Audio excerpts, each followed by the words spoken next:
Chowdhury, advocate commissioner, Bogura জজ court.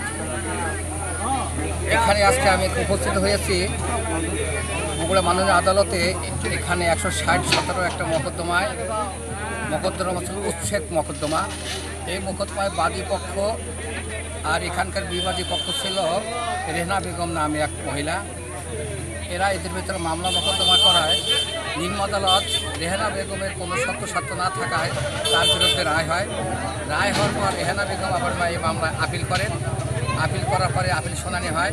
Appeal শুনানিতেও তাকে এই সম্পত্তির কোনো তার সত্য না থাকায় আপিল আদালতও নিম্ন আদালতের রায় বহাল রাখে। এরপর তাকে 60 দিন সময় দেওয়া হয় যে এই জমি, এই 3 শতক জমি বাদী পক্ষকে বুঝিয়ে দেওয়ার জন্য। কিন্তু 1917 সালের রায় এই পর্যন্ত উনি কার্যকর করেন নাই, একে বুঝাই দেয় নাই। পরবর্তীতে আপিল বিভাগে মামলা যখন নামঞ্জুর হলো আপিল, তখন এরা কমিশন হিসাবে মাননীয় নির্ধারিত আইনজীবী উনি এই কমিশন নিয়োগ করেন, নিয়োগের আবেদন করেন। তখন আমাকে কমিশনার নিয়োগ করে কোর্ট থেকে। নিয়োগ করার পরে আমি মাননীয় আদালতের নির্দেশ মোতাবেক উভয় পক্ষকে আমি নোটিশ করি, বাদী এবং বিবাদী পক্ষকে নোটিশ করে আজকে যে 23 তারিখ শনিবার সকাল 10 ঘটিকায় সময় দেওয়া হয় যে নালিশি জমি সম্পর্কে আমরা আজকে বাদী পক্ষকে তখন বুঝাইয়া দেব মাননীয় আদালতের রায় মোতাবেক। এই ক্ষেত্রে আপনার এই ঘরে যদি কোনো মালামাল থাকে তাহলে সেগুলো আপনি নিজ উদ্যোগে সরাই নেবেন।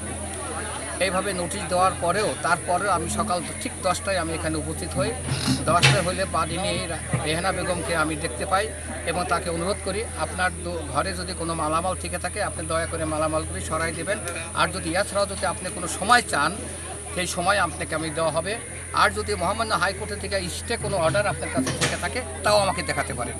উনি আমার সাথে কোনো কথাই বললেন না, আমার কোনো গুরুত্বই দিলেন না। উনি ওনার মতোই এদিক ওদিক ঘোরাফেরা করতে লাগলেন। পরবর্তীতে আমি বাধ্য হইয়া আমি বাদী পক্ষকে কোর্টের আদেশ পালন করার জন্য আমি স্থাপনা উচ্ছেদ করার জন্য আমি তাদেরকে আদেশ দিলে পরবর্তীতে এখানকার স্থানীয় গণ্যমান্য বহু লোকজন ছিল। আমি এই বাদী পক্ষের একটা লোকও আমাকে বলে নাই এই জমিটা দখল দেওয়া ঠিক হবে না। এখানে প্রায় 1000 খানেক লোক আমি আমার চোখের সামনে দেখলাম, কেউ একটা লোক বাদীর পক্ষে কোনো কথা বলেনি। উচ্ছেদ অভিযানে আপনার কোর্টের পক্ষ থেকে লোক থাকার কথা, তারা আছেন কি না? এখানে আমাদের একমাত্র আমাকে শুধু নিয়োগ দেওয়া হয়েছে। এখানে অনেক সময় নাজিরকে নিয়োগ দেওয়া হয়, এখানে নাজিরের কোনো নিয়োগ দেওয়া হয় না, যার জন্য নাজির সাহেব এখানে উচিত হবে না। নিয়োগের কাগজপত্র আপনাদের কাছে সব কাগজ, নিয়োগের কাগজ আছে, আদেশের কাগজ আছে, সব কিছুই আছে। এটা কত নম্বর দাগে, কোন এলাকা, কোন মৌজার, কত শতক? আর মামলা নম্বর 160/17 উচ্ছেদ। আর দাগ নাম্বারটা তফসিলটা বলতেছি, জেলা ও থানা বগুড়া, মৌজা নিশিন্দারা, জেল নাম্বার 80, সিএস ক্ষতির নাম্বার 93, এমআরআর ক্ষতির নাম্বার 185। দাগ নাম্বার আছে 3989, রকম বাড়ি 52 শতকের কাতে, 8 শতকের কাতে, 24 শতকের কাতে, আরজির হাত নকশায় লাল চিহ্নিত অংশ 3 শতক জমি দক্ষিণ পূর্ব ধার থেকে তার নির্মিত টিনের ছাউনিযুক্ত ঘরাদি অন্যান্য অবকাঠামো নিজ খরচায় অপসারণ করার নির্দেশ প্রদান করা হইল। ব্যর্থতায় রেসপন্ডেন্ট পক্ষে দরখাস্তের পরিপ্রেক্ষিতে আদালতের আদেশ আপিল্যান্ড বিবাদী মোসাম্মদ রেহানা খাতুনকে উক্ত জমি থেকে অপসারণ করা হবে।